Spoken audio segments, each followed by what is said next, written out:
একটা একটা করে আপনি মিলাবেন। আলেমরা আছে, আমি সহ প্রত্যেকেই জানেন 12টা গুণ আজকে থেকে অর্জন করার চেষ্টায় থাকি। যেহেতু আমরা মুসল্লি, আমরা নামাজি, আমরা বেনামাজি না, এই ট্যাগ আমাদের নামে নেই, তাহলে এখানে আমরা আসতাম না। আমরা যেহেতু মুসল্লি, আল্লাহর ভাষায় আমাদের এই 12টা গুণ অবশ্যই মাস্ট দিয়ে অর্জন করতেই হবে।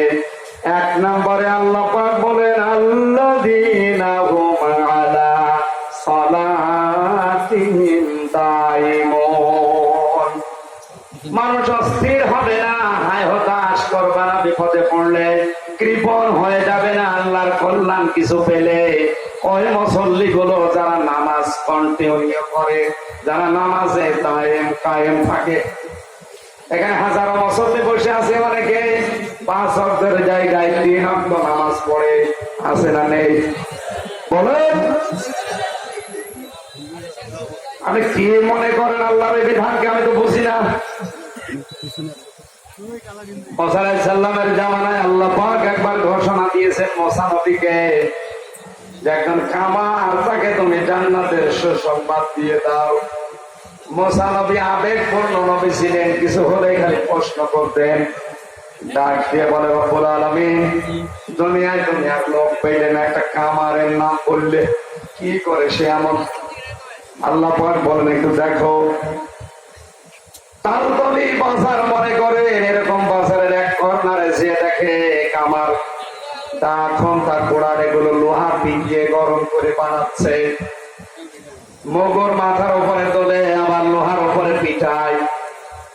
হঠাৎ করে মাথার উপরে তোলার সঙ্গে সঙ্গে নামাজের সময় হয়ে গেছে। এখন যেমন আজান দেওয়া হয়, ওই সময় একটা সিস্টেম ছিল। মগরটা লোহার উপরে পিটিয়ে তারপরে তিনি নামাজে দাঁড়াতে পারতেন। মুসা নবী আলাইহিস সালামের জামানায় যেহেতু 1 ওয়াক্ত নামাজ ফরজ ছিল, এই মগরটা পেছন দিক থেকে ফেলে দিয়ে সঙ্গে সঙ্গে নামাজে দাঁড়িয়ে গেছে। মুসা নবী ডাক দিয়ে বলে, মাবুদ, তুমি একে জান্নাতের সুসংবাদ দিতে কেন বললে? আমি বুঝতে পেরেছি। এই লোকটা মগর লোহার উপরে পিটিয়ে তারপরে নামাজে দাঁড়াতে পারতো। তোমার বিধান এত গুরুত্ব দেয় জীবনে, এত বেশি দাম দিয়েছে তোমার বিধানকে। মগরটা মাথার উপর দিয়ে পেছন ফেলে দিয়ে সামনে না দিয়ে তোমার বিধান পালন করার জন্য সচেষ্ট হয়ে গেছি। এত গুরুত্ব যে লোকটা তোমাকে দিতে পারে, তাকে তুমি জান্নাতে না দিয়ে পারো না। জোরে বলেন সুবহানাল্লাহ। আমার নরসিংদী মাসে এটা রেকর্ড হচ্ছে, সারা দুনিয়ায় ছড়াবেন। 175 কোটি মুসলিম সবাইকে সামনে নিয়ে বলছে, আপনি আর যাই করেন ফরজ নামাজটা সময় মতো ছেড়ে দেবেন না। আমি আপনার হাতে পায়ে ধরে বলছি, দাইমুন, এটা কন্টিনিউ করেন, এটা কায়েম রাখেন, নয়তো আপনি আল্লাহর আয়াত থেকে বাইরে চলে যাবেন। কেউ যদি ফরজ নামাজ বাদ দিয়ে দেয়, মহান আল্লাহ বলেন, নবী আপনি বলেন, আমি তার দায়িত্ব আমার হাতে আর রাখি না, ছেড়ে দেই। আপনি কি এই কথাটা এত ছোট মনে করলেন? এত হালকা মনে হচ্ছে আপনার কাছে? আল্লাহ পাক যদি কোন বান্দা বান্দির দায়িত্ব ছেড়ে দেয়, ওর 1 সেকেন্ড নিরাপদে থাকা সম্ভব না। কথা বলেন না কেন? এই মানুষের রক্তের ভেতরে 5 প্রকার ক্যান্সার হচ্ছে।